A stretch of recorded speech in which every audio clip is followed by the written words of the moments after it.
السلام علیکم ورحمۃ اللہ وبرکاتہ۔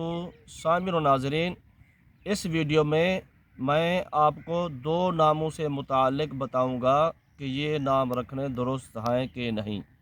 ایک جو نام ہے وہ ہے لڑکی کا، دوسرا جو ہے وہ ہے لڑکے کا نام۔ پہلا نام جو لڑکی کا نام ہے وہ ہے ماہین۔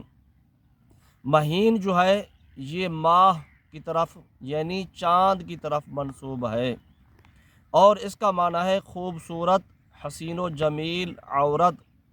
تو چونکہ اس نام کے معنی میں کوئی قباحت، کوئی خرابی نہیں ہے، اس لیے یہ نام رکھنا درست ہے۔ لہٰذا اگر کوئی شخص اپنی بچی کا ماہین نام رکھنا چاہتا ہے تو اس نام کے رکھنے میں کوئی قباحت، کوئی حرج نہیں ہے۔ دوسرا جو نام ہے لڑکے کا وہ ہے سبحان یا سبحان اللہ، یعنی کسی بچے کا سبحان اللہ یا صرف سبحان نام رکھنا، یہ کیسا ہے؟ اس کے متعلق میں آپ سے عرض کرتا ہوں کہ یاد رکھیں، سبحان کا معنی ہے کسی کو تمام عیوب اور نقائص سے پاک قرار دینا، پاک بتانا۔ اور سبحان جو لفظ ہے یہ صرف اللہ تبارک و تعالیٰ کے لیے شان ہے۔ اللہ تبارک و تعالیٰ کے علاوہ کسی کو سبحان نہیں کہا جا سکتا۔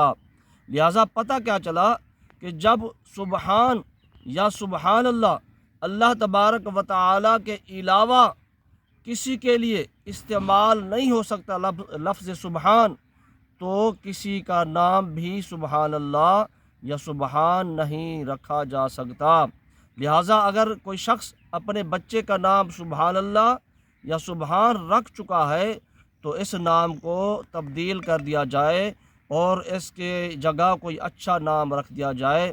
اور یہ بھی میں آپ کو بتاتا چلوں کہ لڑکوں کے نام رکھنے میں افضل یہ ہے کہ لڑکوں کے نام انبیاء علیہم السلام کے ناموں پر رکھے جائیں، اور لڑکیوں کے نام صحابیات رضی اللہ تعالی عنہم کے ناموں پر رکھے جائیں تاکہ ان ناموں کی برکات حاصل ہوں۔